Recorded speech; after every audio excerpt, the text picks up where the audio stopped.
Okay. Have a nice day. So I will call you. You do I call you. I used to call you.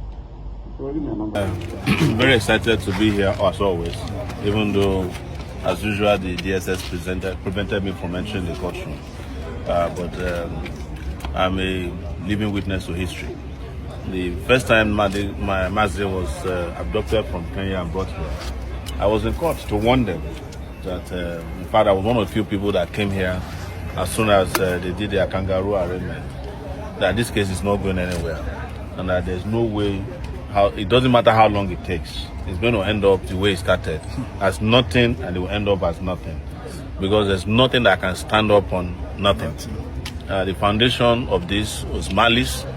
It was the suppression of a section of Nigerian people and the violation of the fundamental right of a Nigerian British citizen who was abducted from another country, brought here without due process, and detained indefinitely. Even presented from having open and fair trial, which we have seen all over the time. As a matter of fact, today we already had a notification with the DSS preventing people from moving around here. But you know, they started by blocking everywhere. Now they are tired, they can't even block half of the road because you cannot stop an idea whose time has come. And this is what we have won them. And I'm glad that they are reaching the dead end that we have predicted. The dead end is that there will be a no case submission. In fact, I would have an issue with the lawyers if I were to be involved, because there's no need to even file a no-case submission in a case that never existed in the first place. But you have to do your own legal work. And my people, this one shocked everybody. So picture this. Omoyele Sowore, the activist himself, the same man who has never been afraid to speak truth to power, walks into the home of former President Goodluck Jonathan in Abuja. Now, you know, that kind of meeting alone is headline material.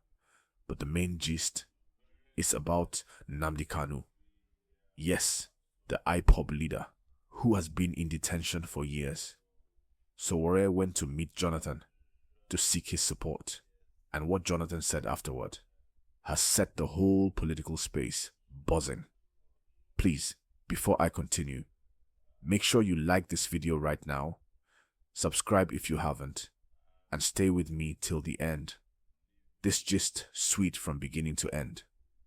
So, according to the details flying around, Sowore met Jonathan to appeal to him, saying this whole Nnamdi Kanu issue has dragged too long, and it's time for the government to show maturity and wisdom by finding a peaceful solution. You know Sowore, he believes in fairness and human rights.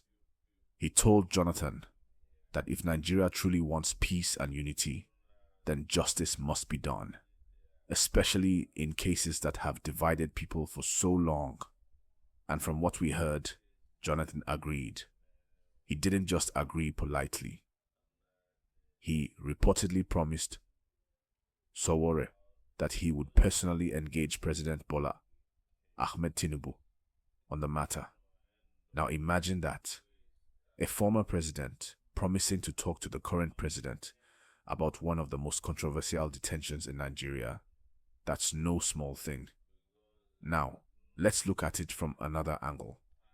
For Sowore to go meet Jonathan, it shows strategy.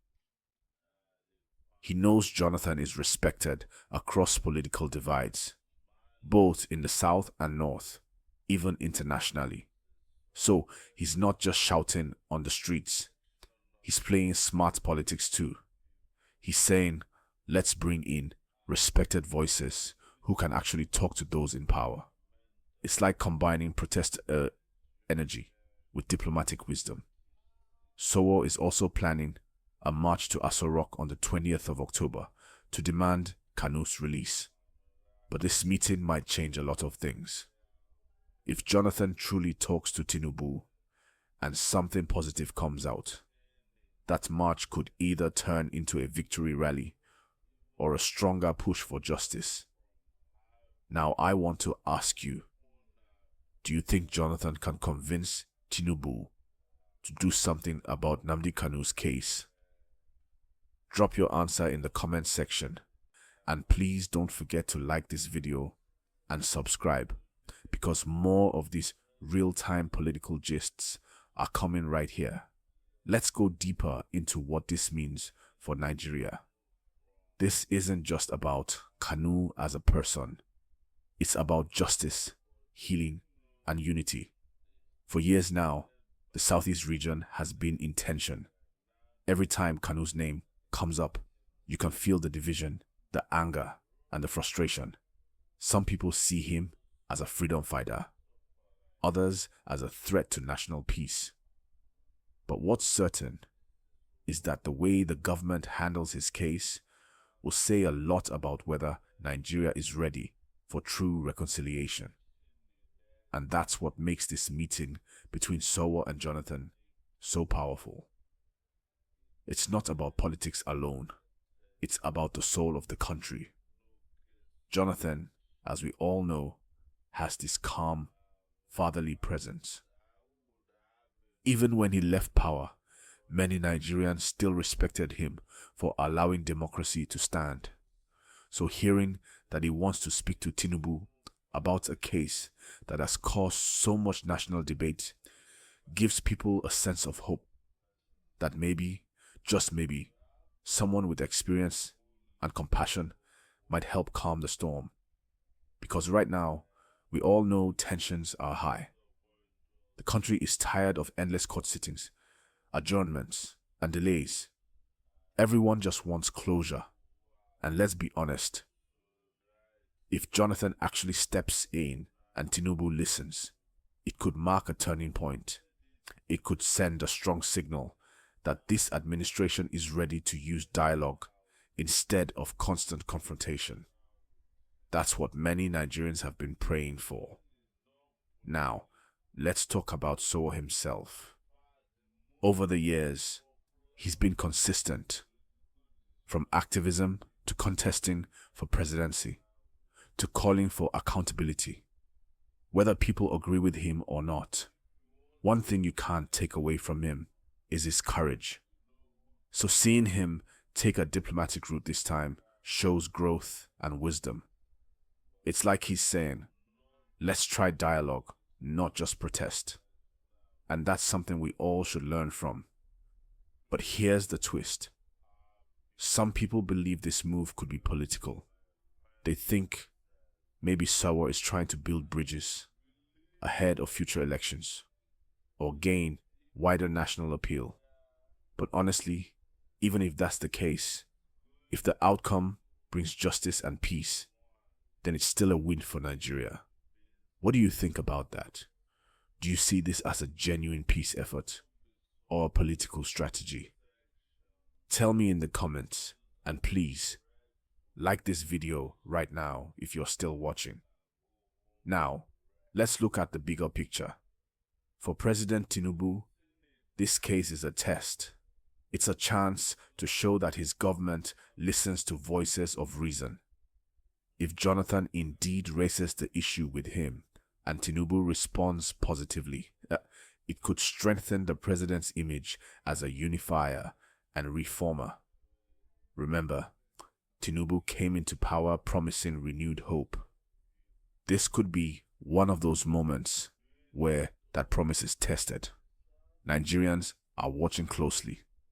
Not just IPOB members, but ordinary citizens who are tired of seeing issues drag for years without resolution. And let's not forget, the court process is still there. Legally, Kanu's case is ongoing. But at some point, political will become more important than paperwork.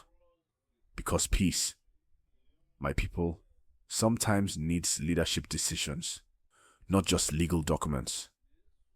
Imagine if this discussion between Sowore, Jonathan, and Tinubu leads to something big. Maybe a meeting, a statement, or even a release under certain conditions. That would be massive. It would cool tensions, bring relief, and show that dialogue still works in Nigeria.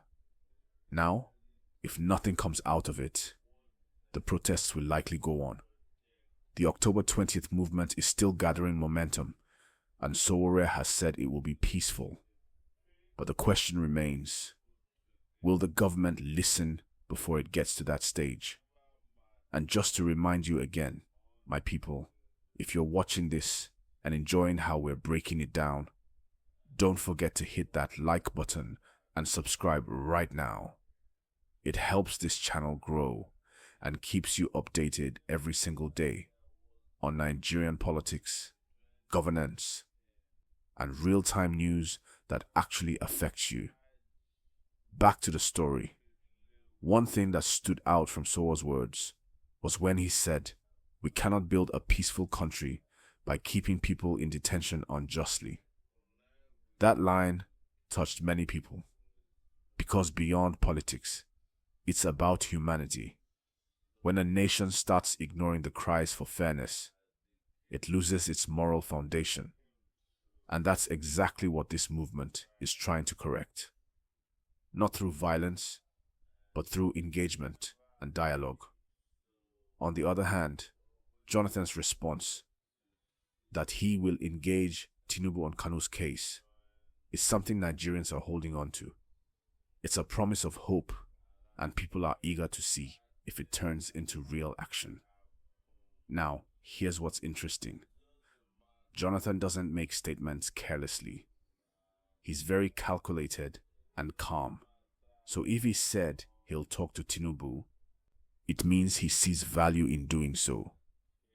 Maybe he also believes it's time to close that chapter and help the nation heal.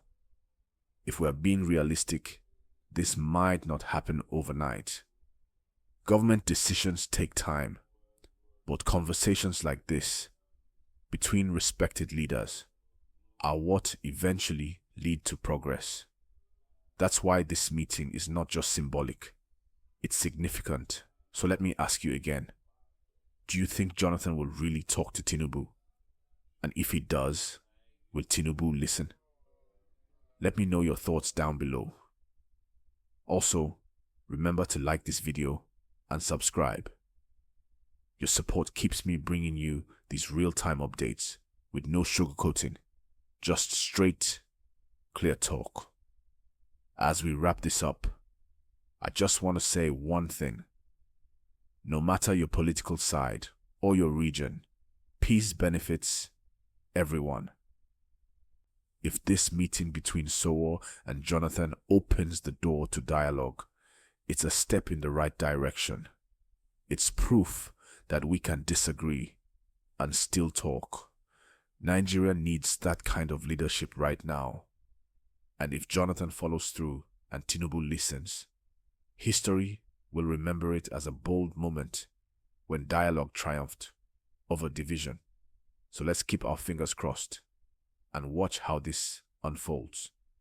But for now, Sowore has made his move, Jonathan has given his word, and the ball is now in Tinubu's court. What happens next could shape the political climate for months to come.